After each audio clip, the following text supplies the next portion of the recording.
Hey guys, welcome back to my game लोग। दोस्तों आज हमारे सिरसा के अंदर बागेश्वर धाम से श्री बाबा जो धीरेन्द्र शास्त्री जी हैं हमारे सिरसा के अंदर कथा करने के लिए आएंगे। आज 12 तारीख है, उन्होंने 13 तारीख को हनुमंत कथा करनी है। और आज जो हमारे सिरसा के एमएलए गोपाल कांडा जी हैं उन्होंने उनको बुलाया और बहुत ज़्यादा धमाकेदार उनका स्वागत करें। तो आपको फुल व्यू देंगे। अगर व्लॉग में नया वीडियो को लाइक करके चैनल को सब्सक्राइब जो कर देना। और नीचे कई लोग तो गणेश जी का विसर्जन करने जा रहे हैं, तो आपको उसका व्यू देते हैं।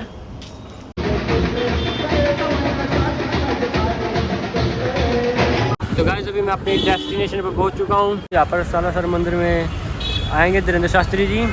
अभी तक तो नहीं आए तो उनका वेट करते हैं। तो गाइस जब तक धीरेन्द्र शास्त्री जी आएंगे, और मंदिर के साथ एक बहुत बड़ा पार्क है, तो यहाँ पर उनका वेट करते हैं। गाइस ये गेट चेक करो सालासर धाम मंदिर का, जो कि बहुत ज़्यादा अच्छा लग रहा है।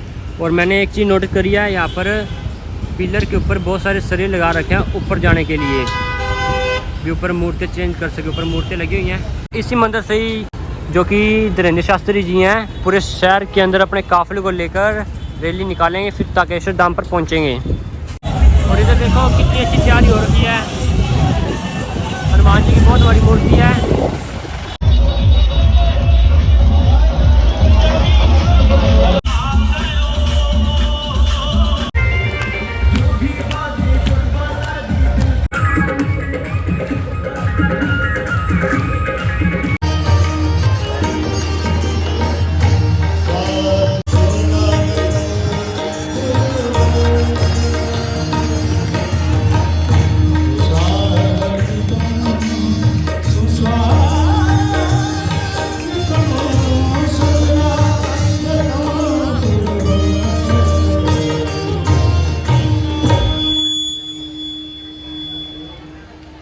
सीताराम बोले बागेश्वर धाम सरकार की, पूज्य गुरुदेव भगवान सन्यासी बाबा की, श्री बाबा ताराजी महाराज की जय जय श्री राम। गणपति बप्पा। आप सभी से मेरा आग्रह है, आप सभी अपने स्थान पर विराजमान हो जाएं। सिरसा की पावन धरा, देवों की तपोभूमि करेंगे। प्रथम दिवस की प्रथम मंगल में हम आप सभी आरती में प्रवेश करेंगे। हम आमंत्रित करते हैं श्री गोविंद कंडोई जी, श्री सुशील जी, आप सभी से, और जो मंच पर विराजमान है क्योंकि आप सभी से मेरा आग्रह है कि आप सभी दूसरे वाले मंच पर आ जाएं। 5 दिवसीय श्री हनुमान कथा ताराजी महाराज की, बोलिए श्री बागेश्वर धाम की। धन्यवाद।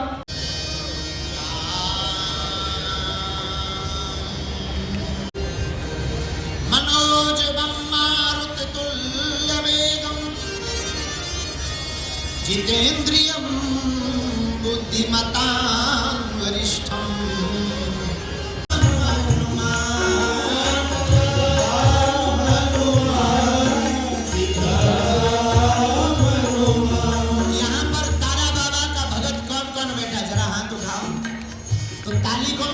पाकिस्तान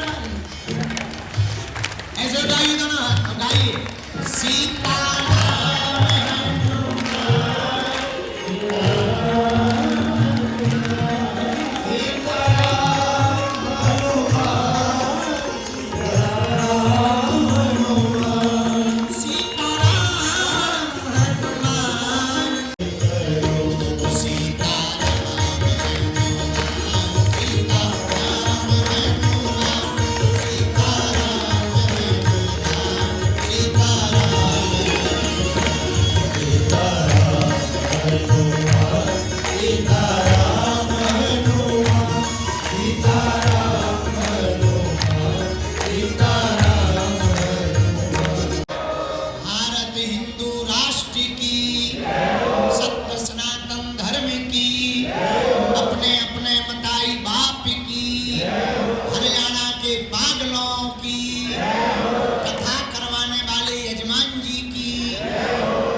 जी बन करके बैठ गए उनकी भी नमः पार्वती पते। भैया हमारा माइक तेज कर दो, बैंड बाजा वारन को तनक स्लो कर दो, नहीं तो केवल बाजे ही भर सुना रहे ठटरी के बने। अभी तक किसी से रिश्वत लेके आ गए कि गुरुजी को माइक बिगाड़ के ही रहेंगे न कटा। ठीक कर सक। अभी हमें सुनाई नहीं दे रहा, तुझे सुनाई दे रहा है? आगे के लगी और तेज कर। तोरे फोन कक्का को लगने बटन दबा दे। तेज कर और तेज कर और कर। अब लाइन पे आ गए।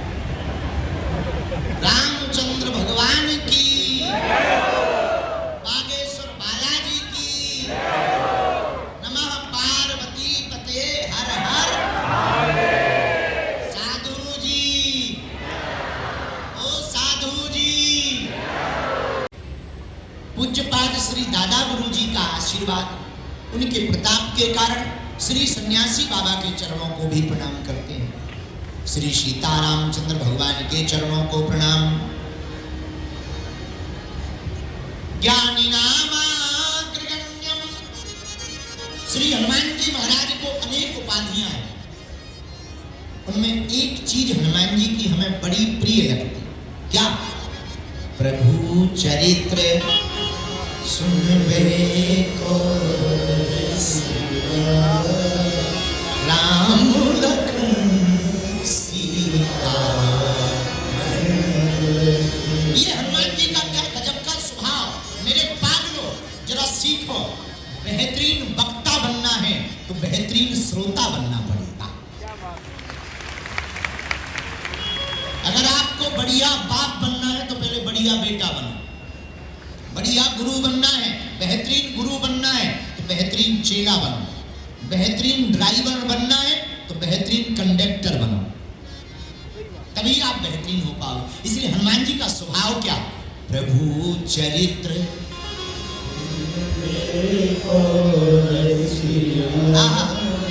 राम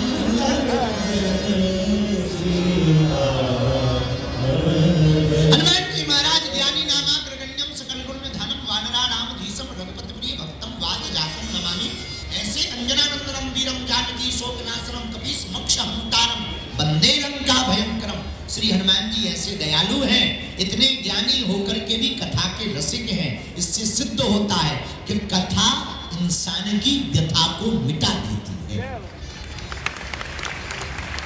ऐसे श्री बागेश्वर हनुमान जी के चरणों को प्रणाम करते हैं, श्री तुलसीदास जी के चरणों को प्रणाम करते हैं। एवं यह सिरसा के आगल और पागल विराजमान है। पूरे पंडाल में बैठे हैं 3 बजे से। हमें आ तो जाना था 4 बजे का था, लेकिन हम आए ही 3 बजे हैं।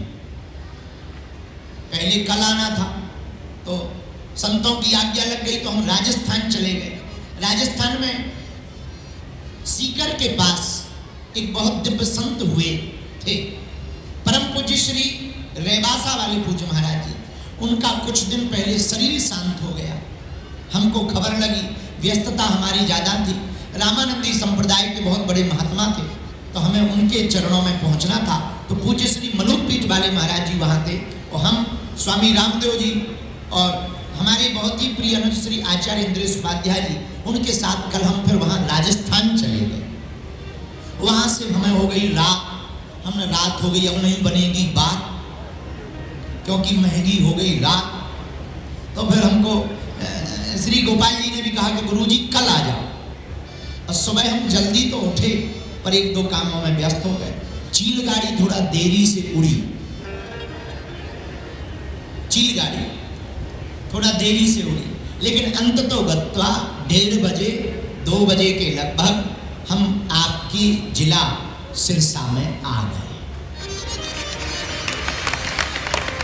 सुकथा में आ गए, लेकिन अब आ गए, अब 5 दिन नहीं जाएंगे। नहीं, बीच में 1 दिन जा सकते हैं, ऐसा कोई बंधन थोड़ी। कौन हमने तुमसे कर्जा लिया है कि नहीं जाएंगे? जा भी सकते हैं, साधु है, नदी और साधु का कोई ठिकाना थोड़ी है, जा भी सकते हैं। लेकिन जाएंगे तो भी यहीं आएंगे। 5 दिन तो तो यही कथा सुनाएंगे। तो आज जितने भी लोग इस प्रांगण में बैठे हैं, कल से हम समय का ध्यान रखेंगे। आज पहला दिन थोड़ा कष्ट होगा आपको। कल से हम 4 बजे हर हाल में आएंगे, चाहे जो हो जाए। वैसे हम समय के पक्के हैं। आज देखो टाइम पे आ गए, इतने टाइम के पक्के हैं। पृथ्वी पलट जाए पर हमारी घड़ी नहीं पलट सकती, क्योंकि हम घड़ी पहनते ही नहीं। अब एक हमें मिले बहुत बड़े नेता हैं, वो हमारे बहुत प्रिय हैं, बहुत अच्छे, हमें नेताओं से ठीक है, अच्छा है, हमारे बहुत मित्र हैं। बोले गुरुजी आप 4 बजे का कह देते, 6 बजे आते। हम कहा हम घड़ी नहीं पहनते, तुम पहनते हो, तुम देखो हम कितने बजे आए। इसी चक्कर में नहीं हम पहनते घड़ी, क्योंकि उसे हमारे हिसाब से चलना नहीं है, और जैसे हमारे हिसाब से नहीं चलना, कौन बजन ला दे, बाहर में जाए। तो लेकिन कल 4 बजे आ जाएंगे समय पर आज की कथा को प्रारंभ करते हैं। देरी के लिए I am very very not sorry. पर आप सब जितने भी लोग यहाँ विराजमान हैं, देश विदेश में संस्कार टीवी चैनल के माध्यम से जो भी कथा को सुनेंगे, सुंदरकांड की महिमा को गोस्वामी जी ने एक चौपाई से प्रणाम किया, हम भी प्रणाम करते हैं। सिया राम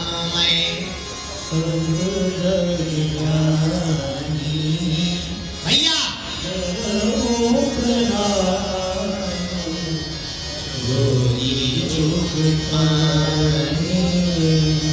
सीताराम सीताराम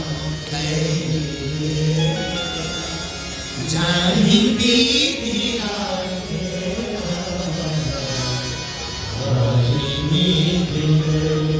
साधु जी धन्य है भगवान की कृपा। ये सौभाग्य होता है, सिरसा वालों का सौभाग्य है। इसलिए सौभाग्य है शिव की नगरी में तुम्हारा जन्म हुआ। भगवान शंकर की नगरी, और केवल शंकर की नहीं, संतों की नगरी, एक से एक महात्मा हुए, ऐसी धार्मिक नगरी। हम तो अगर ये भी कहें तो अतिशयोक्ति नहीं, हरियाणा की सांस्कृतिक राजधानी अगर सिरसा को कहा जाए तो अतिशयोक्ति नहीं है। धार्मिक राजधानी है, अध्यात्म की राजधानी है। धन्य है सिरसा। यहाँ के कंकड़ कंकड़ में शंकर का वास दिखाई देता है। यहाँ की प्राचीनताएं, धन्य है सिरसा की नगरी, जहाँ रामदेव बाबा के मंदिर की बहुप्रसिद्धि पाकिस्तान तक है। हमारा सिरसा ऐसा है जहाँ संत भगवान गुरुद्वारा के रूप में भगवान संत श्री गुरु गोविंद सिंह का जहां पर गुरुद्वारा है, जहां पर पूरे देश भर के सरदार सिख समाज के हमारे भाईजन आते हैं और मत्था टेकते हैं, ऐसी भूमि सिरसा की भूमि है। ऐसी भूमि सिरसा जहां पर तारा बाबा की कुटिया के चमत्कार चहुं ओर सुनाई देते हैं। ऐसी भूमि सिरसा जहां 108 फीट के भगवान महादेव की दिव्य मुस्कान की छटा बड़ी दूर से दिखाई देती है, जिन्हें तारकेश्वर महादेव कहा जाता है। ऐसी भूमि सिरसा जहां की चर्चा, राधा स्वामी सत्संग की चर्चा सर्वत्र सुनाई देती है। ऐसी भूमि सिरसा में जो हरियाणा की सांस्कृतिक नगरी है, हम आए हैं। भगवान की कृपा हुई है, तारा बाबा की कृपा हुई है, उनके दया के कारण भगवान की जो भी टूटी फूटी कथा हमसे बनेगी। कथा टूटी फूटी नहीं होती है, वाणी टूटी फूटी होती है। कथा तो हमेशा ठीक होती है, हम ही टूटे फूटे हैं। तो जो भी उनकी कृपा हम पर बरसेगी, हम उनके चरणों में कथा सुनाएंगे। पर हम सोच रहे थे क्या सुनाएं। सुंदरकांड पर अभी हमारी कुछ दिनों पहले कथा हुई, रुक गई थी, पूरी नहीं हो पाई। हमें लगा सुंदरकांड यहाँ पूरा हो जाएगा। एक चौपाई फिर भी हमें याद आई। बहुत बार उस चौपाई पे हमने बोला, पर उस चौपाई से हमारा जी नहीं भरता। हनुमान चालीसा की चौपाई है और उस चौपाई से दिल भरता नहीं है। इतनी प्यारी चौपाई, बार बार उसी पर बोलने का मन होता है। अष्ट सिद्धि नव निधि के दाता, आइए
एक बात मेरे पागलों नोट करो, तन को चमकाने से काम नहीं बनेगा।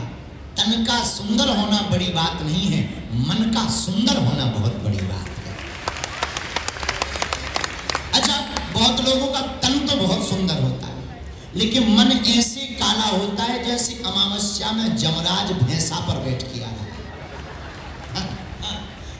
कई लोगों का ऐसा मन होता है। अब बुरा ना मानिए, ऐसे लोग बड़े खतरनाक, बहुत खतरनाक होते हैं, लेकिन बुरा ना। अच्छा, हम लोग भी इतने गजब के लोग हैं, तन को चमकाने के लिए तरह तरह के साबुन लगाते, सौंफ लगाते, शैम्पू लगाते, फेस वॉश लगाते। आजकल तो कई लोग उसी में घुसे रहते हैं, वो फाउंडेशन में एकदम लगे हैं। हमें उससे कोई दिक्कत नहीं, लगाओ। हम ये नहीं कहते कि तुम श्रृंगार मत करो, हम ये कहना चाह रहे तुम तन को तो चमकाओ, पर मेरे पागलो, परमात्मा तन की सुंदरता नहीं देखता, मेरा हनुमान तो मन की सुंदरता देखता है। किसी का तन सुंदर हो, मन काला हो, हनुमान जी की कृपा से वंचित हो सकता। मेरे पागलो, अक्खड़ और फक्कड़ महात्मा तारा बाबा, उनकी कृपा को पाना है तो तुम्हारा थौक लगाना महत्वपूर्ण नहीं है, तुम्हारे दिल का उनके चरणों में चढ़ा जाना बहुत महत्वपूर्ण है। हनुमान की कृपा को पाने के लिए हरियाणा के पागलों, सिरसा के पागलों, आज के सूत्र को नोट करो। हमें तन को नहीं चमकाना, मन को चमकाना। अब प्रश्न उठता है, गुरुजी तन को चमकाने के लिए तो तरह तरह के फाउंडेशन आए, मन को चमकाने के लिए कोई क्रीम बनी? हाउ बनी? कौन सी? फैलवली ठटली के बारे न कटा, ये तो तन के लिए है। फिर कौन सी क्रीम? भगवान की कथा मन को चमकाती है। अच्छा, आजकल श्रृंगार का बड़ा जमाना, बुराई करनी नहीं चाहिए पर छोड़ी भी नहीं जा सकती। एक बहन जी आत्महत्या करने जा रही थी, यहीं थी, हमारी सिरसा की चेली थी, नाम था मंगू बाई, यही सिरसा की थी। हम कहाँ जा रही बहन जी? अब हमें तो मरना है, पति से हैरान है, मरना, हम तो मर जाओ, जब हैरान हो तो मर जाओ, क्या कर सकते हैं। जब नहीं मानी, मरने गई, तो हमने देखा वो ब्यूटी पार्लर में घुस गए। हमने कहा एक बात बताओ, ए भाई कैमरा, ओए ठठली नीचे लगा या फिर कहीं लगा। तो हमने कहा बहन जी मरने जा रही तो ब्यूटी पार्लर में क्यों घुस गई? बोले गुरुजी, हम कहा, बोले कल अगर हमारी नूज बनेगी तो कम से कम चेहरा तो बढ़िया आएगा।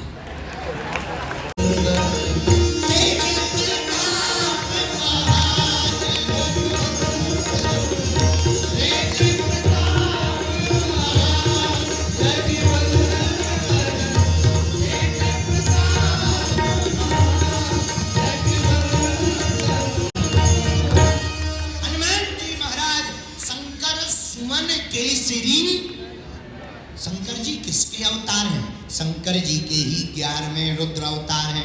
अरे पागलो, हनुमान जी शंकर जी के 11वें रुद्र अवतार नहीं, 11 रुद्र अवतार हैं। 11 रुद्रों का अवतार श्री हनुमान जी हैं। तो तारा बाबा किसके भक्त, किसके रूप? शंकर जी के। और हमारे हनुमान जी किसके अवतार? शंकर जी के। और यहां पर जहां कथा हो रही उनका नाम भी तारकेश्वर महादेव है। अब बताइए, तीन संयोग जुड़ गए। शिवरात्रि को प्रकट भय तारा बाबा, तो शंकर जी का रूप। जहां कथा हो रही वो तारकेश्वर महादेव, और जिनकी कथा हो रही वो हनुमान जी भी शंकर जी के अवतार। और रुकिए रुकिए रुकिए रुकिए रुकिए, हम जहां से आए उस स्थान का नाम बागेश्वर, और स्वर का मतलब भी महादेव होता है। तो हम भी शंकर जी के धाम से आए। चार संयोग जुड़ गए हैं। तो भैया मेरे पागलो, तारा बाबा ने जो कृपा की है इस स्थान पर, वो इसलिए ही की मन को चमकाया जाए। किसको चमकाया जाए? बोलिए बोलिए बोलिए, जोर से बोलो। मन को चमकाने की क्रीम का नाम क्या है? भगवान की कथा। एक बात और पूछो, कौन सी? जोर से पूछो फिर बताओ। मन के गुलाम तो बहुत हैं, माधव के गुलाम कम हैं। मन के गुलाम। मन ने हमें एक आदमी मिला, हम कहा और बताओ क्या हाल है, सब ठीक है, कहाँ जा रहे हैं? आज हमारा मन कह रहा है कि नदी किनारे जाए। तुम्हारा मन कह रहा है। अच्छा, कुछ लोग हमें मिलते हैं बड़े शहरों में। अभी हम दिल्ली में थे, कथा सुना रहे थे, तो सुबह सुबह निकले हम, जहाँ रुके थे सुंदर नगर में। एक दिन हमने बच्चों से कहा चलो सुबह सुबह थोड़ा पैर ठीक कर लें, थोड़ा वॉकिंग शॉकिंग कर लें। ज़्यादा तो हमारी आदत है नहीं है, क्योंकि भजन करन में आलसी, हम भोजन में तैयार, और तुलसी ऐसे नर को बार बार धिक्कार। हम तो बड़े आलसी आदमी हैं, उठने में हमें बड़ी दिक्कत, पैदल चलने में और ज़्यादा दिक्कत। हमें तो कोई पड़े जय बजरंग बली, वहीं कोई चाय दे जाए, वहीं कोई भोजन दे जाए, वहीं पड़े सीताराम सुनाकर हमें बहुत आनंद आता। बैठे बैठे कोई कथा सुने, बस इतना ही काम। सुबह सुबह से हमने इनसे कहा चलो थोड़ा टहल लेते। गए, एक भारी कुत्ता रहा होगा सिरसा का, बुरा न मानना, वो तो होते ही है, कहीं के भी हो सकते हैं, कुत्ते हैं वो तो कहीं के भी हो सकते हैं। इतना बड़ा कुत्ता मालिक को घुमा रहा था। फिर से सुनना, इतना बड़ा कुत्ता मालिक को घुमा रहा था। तो हमने कहा धीरे से कुत्ता से, कहो कहाँ घुमा रहा है मालिक? तो मालिक बोला चुप हो जाओ, ये हमें थोड़ी घुमा रहा, हम कुत्ता को टहला रहे हैं। हमने कहा झूठ मूठ की बात है, मत बोलो हमारे सामने, हम गुरु जी हैं। बोले कैसे? हमने कहा देखो, जो टहलाता होता है, जो चलाता होता है वो आगे होता है, चलने वाला पीछे होता है, और यहाँ उल्टा है, कुत्ता आगे और तुम पीछे हो। और मालिक कौन? कुत्ता। बोले कैसे? हमने कहा जहां जहां कुत्ता जा रहा वहीं तो तुम जा रहे हो। अब बताओ कौन किसको घुमा रहा है, तुम ही निर्णय करो। तो उन्हें भी समझ में आ गया कि हमको कुत्ता टहला रहा है। अच्छा, जहां कुत्ता जा रहा है वहीं वो जा रहे हैं, इसका मतलब कुत्ता मालिक हुआ, तुम नौकर। यही हम लोगों का हाल है। कुछ लोगों से कहो भैया कथा सुनो, गुरुजी मन ही नहीं लगता। ठठरी के बड़े, मन तुम्हारा गुलाम है या तुम मन के गुलाम हो? मन तुम्हारा गुलाम है या तुम मन के गुलाम हो? अगर तुम मन के गुलाम हो तो तुम्हारी गति उस कुत्ते के मालिक जैसी है, और अगर मन तुम्हारा गुलाम होगा तो तुम्हारी गति तारा बाबा जैसी हो जाएगी। मन का कुत्ता बड़ा खतरनाक है। अच्छा, मन कैसा है जरा समझना, मन कैसा है। अभी गंदी बातें कहना हम शुरू कर दें तो किसी को भी पेट पीड़ा, कमर दर्द, जम्हाई नहीं आए। लोग गंदी बातें रात भर सुन सकते हैं, पर अगर कहें बेटा रामायण पढ़ो, गुरुजी हमारा तो सिर दर्द करता है, हमको तो अब अभी कह दो रामायण पढ़ो, रामायण गुरुजी हमको तो बहुत नींद आ रही, क्षमा करो। और जैसे ही बिस्तर पे लेटे हो तुरंत कहो कान में, है फलानी कैसी है, ओ तुरंत उठ के गए गुरुजी ठठरी के बरे, नक कटा, आधी के लगे। सत्कर्म की बात करने में नींद आती है, अब कुकर्म की बात करने में नींद भाग जाती है। क्या गजब का मन है। इससे निश्चित होता है कि ये मन बड़ा चंचल है।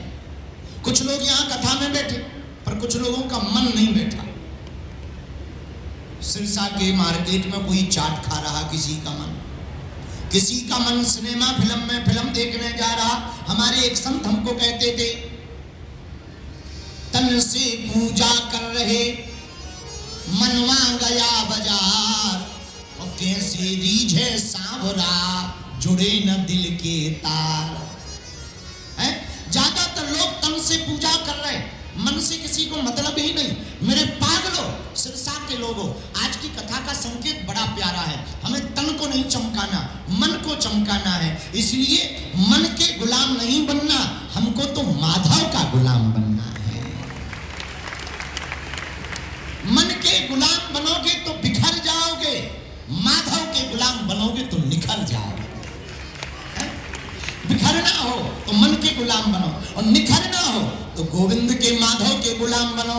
आहा, मीराबाई कहती, अलीरी मोहे लागे वृंदावन को, अलीरी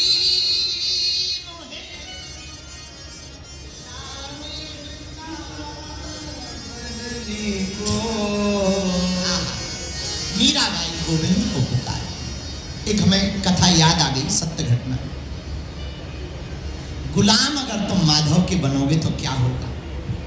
हमको एक कथा चरित्र याद आया, सत्य घटना है। वृंदावन से 13 किलोमीटर की दूरी पर एक गांव है, वहां एक बच्ची रहती थी। ये अभी कलयुग की घटना है, यही कोई 40-45 साल की। उसका नाम था उषा। उषा का जन्म वृंदावन के नजदीक हुआ, विवाह मेरठ में हुआ। वृंदावन के पास उसकी मां रहती थी। मां बड़ी भक्तनी थी, क्योंकि मां को कोई जब संतान नहीं थी तो लगभग 1944 के बाद वो वृंदावन जाना प्रारंभ कर दिया। उस वक्त उसका जन्म हुआ था, उषा की मां का। किसी ने कहा कि एक काम करो, वृंदावन जाओ, वृंदावन में बांके बिहारी से जो भी मांगते हैं मिल जाता है। आहा, उषा की मां का नाम था गायत्री। क्या नाम था? बिल्कुल सत्य घटना सुना रहे। गायत्री एक दिन अपनी सखियों के साथ, बहुत दिन हो गए कोई संतान नहीं हुई, वृंदावन गई। किसी ने कहा भगवान बड़े दयालु हैं, अगर उन्होंने चाहा तो तेरा वंश बांके बिहारी की कृपा से ही चल जाएगा। सखियों के साथ में गोविंद मेरो है गाती हुई जा रही है। 13 किलोमीटर की दूरी कीर्तन करते हुए हर अमावस्या को जाती थी और गाती थी, गोविंद मेरो है गोपाल मेरो,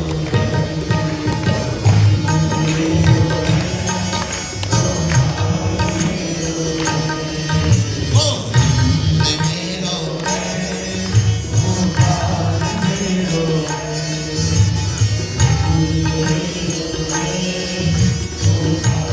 मेरो। श्री बांके बिहारी नंदलाल मेरो, श्री बांके गाइए गाइए गाइए। श्री बांके बिहारी नंदलाल मेरो है, श्री बांके बिहारी। दोनों हाथ उठा के गाओ।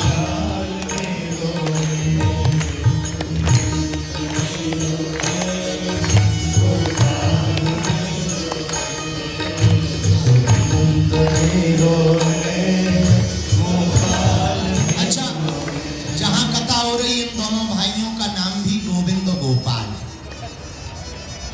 जे भी हमारे हैं वो जे भी हमारे हैं। तो संकीर्तन भी बड़ा प्यारा, गोविंद मेरो है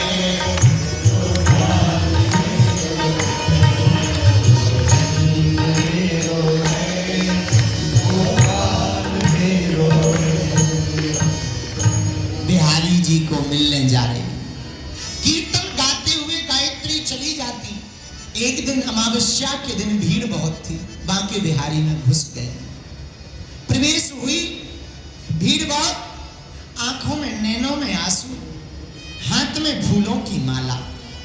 बुरा न मानना, बन जाते हैं लाखों रिश्ते जब पैसा पास होता है, टूट जाता वो रिश्ता गरीबी में जो सबसे खास होता है। गरीब घराने की महिला रोती हुई हाथ में फूल माला लेकर के ठाकुर जी के चरणों में गई। एक गुसाई जी मिल गए, पंडित जी कहाँ जा रही हो? दर्शन करना है। रो क्यों नहीं? पुराना जमाना है। गुसाई जी क्या बताएं, भगवान की कृपा से 2 वक्त की रोटी तो मिल जाती है, पर सब लोग हमें चिढ़ाते हैं क्योंकि हमारे कोई संतान नहीं। पड़ोसन हमें रोज गाली देती है, कभी कभी तो जमुना जी में कूद के मरने का जी करता है। अब तो हम अंतिम बार आए हैं, लगता है अब हम दोबारा कभी बांके बिहारी के दर्शन नहीं कर पाएंगे। गुसाई जी, अगर हमारा वंश नहीं चला, अब हम बांके बिहारी को अपना मुंह नहीं दिखाएंगे, इनको भी तो बुरा लगता होगा। ऐसा कहकर उसने फूल माला चरणों में चढ़ा दी। गुसाई जी ने हाथ पकड़ा, चबूतरे पे चढ़ा दिया। इधर आओ। चबूतरे पर चढ़ाकर दरवाजे के पास में हाथ रखवाया, ठाकुर जी की तरफ देखा, कृपा कर देना, बहुत दुखियारी है। एक ठाकुर जी की गले की माला गायत्री के गले में डाल दी। ये बेचारी घर आ गई। आहा, नैनों में आंसू। कई दिन बीत गए। एक दिन इसने सपना देखा, एक छोटी सी बच्ची, एक छोटी सी किशोरी इसके आंगन में खेल रही है और कभी लड्डू मंगाती, कभी रोटी मंगाती, कभी भोजन मंगाती। सुबह उठ करके पति को अपना सपना सुनाया। अरे तुम्हें पता है, आज सपने में कोई बड़ी प्यारी सी छोटी सी बच्ची आई। पति भी ठाकुर भक्त था। लगता है श्री किशोरी जी आई थी। और भगवान की ऐसी कृपा हुई कि 11 महीने के बाद इनके घर पर एक बेटी का जन्म हो गया। गदगद होकर के गायत्री ने गोद में लिया। 2 महीने की बच्ची को, लाली को गोद में लिया और बांके बिहारी के चरणों में गई। फूली नहीं समा रही, सखियों को साथ लिए और आज तो नाचते हुए जा रही है। मन में एकदम प्रसन्नता है। जाकर के बांके बिहारी के चरणों में लगी, ढूंढने लगी वो गोसाई जी कहाँ है। एक मिनट की मुलाकात थी पिछले साल की, चेहरा भूल गई। तब तक आवाज लगी, ए माता आगे बढ़ जा। पहचान गई, ये वही गोस्वामी जी। नाम क्या है आपका गोसाई जी? माता हमारे नाम को जानकर क्या करोगी? हम तो बांके बिहारी जी के ही चेला हैं, उनके ही दास हैं। हमारा नाम तो शरण बिहारी गोस्वामी है। ओहो महाराज जी, महाराज आपने पहचाना? अरे तुम वही हो जो पिछले साल रो रही थी। हाँ महाराज, आपकी कृपा हो गई और आपकी कृपा से हमारे घर पर श्री किशोरी जी आ गई। गोद में दे देंगे। पटकी उड़ाई गोस्वामी जी ने, वापस विदा कर जाओ घर। भगवान की बड़ी कृपा। गोस्वामी जी ने बिहारी जी की तरफ देखकर कहा, अरे बड़े छलिया हो, पिछली साल रो रही थी, आज देखो कितनी हंस रही। ठीक कृपा कर दी, ऐसी दया करते रहे। भगवान को धन्यवाद। समय बीत गया। गायत्री की बेटी, उसका नाम उषा रखा। उषा बड़ी हो गई, गरीब परिवार की बिटिया। उसका विवाह मेरठ में किया गया, पर मेरठ वाले जहां विवाह हुआ वो बड़े लालची निकले। 10,000 रुपया, उस जमाने में बहुत होते, 10,000 रुपया का दहेज मांगा। बड़ी मुश्किल से उधार उठाकर उषा के पिता ने, गायत्री के पति ने 10,000 रुपया दिया। उषा जब बच्ची थी तो एक दिन 5-6 साल की हुई तो पिता से बोली, पिता आज रक्षाबंधन है, सब लोग अपने अपने भाइयों को राखी बांधते हैं, क्या हमारा भाई नहीं? हम राखी किसको बांधें? माँ की आंखों में आंसू आ गए। गायत्री बोली, बेटी तुम्हारा भाई है तो पर थोड़ा दूर रहता है। कहाँ? 13 किलोमीटर दूर वृंदावन में रहता है। नाम क्या है? बांके बिहारी। श्री बांके बिहारी को ही भाई बना लिया। हर साल राखी बांधने जाती है। विवाह मेरठ हो गया। रक्षाबंधन का दिन आया तो उषा ने अपने पति से कहा कि मैं हर साल अपने भाई बांके बिहारी को राखी बांधने जाती हूँ, इस साल भी तुम चलो। पति ने डांट लगा दी। बड़े कंजूस लोग थे, बेफिजूली का बना रखा, बांके बिहारी बांके बिहारी। क्या बांके बिहारी? जाएंगे 100 रुपया खर्चा हो जाएगा, क्या तुम्हारा भाई बांके बिहारी 100 रुपया दे देंगे? ऐसा डांट कर पत्नी को चुप करा दिया। उषा चुप हो गई, पर उसका जी नहीं लग रहा था। बार बार आंखों में आंसू भरती और रोती। रक्षाबंधन की सुबह हुई, बाकी ननंदे आ गई। ननंद आकर के राखी बांध रही। उषा कोने में बैठकर बिहारी जी की छवि को देखकर कहती, गोविंद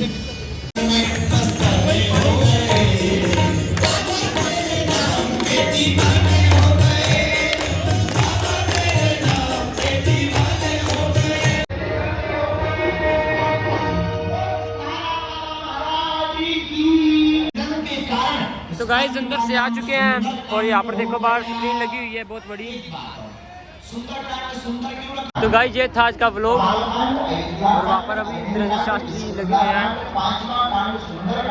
तो कल भी ये लगेंगे, कल भी आपको इसका फुल व्यू देंगे। अगर वीडियो अच्छी लगी वीडियो को लाइक करके चैनल सब्सक्राइब कर देना। Bye bye.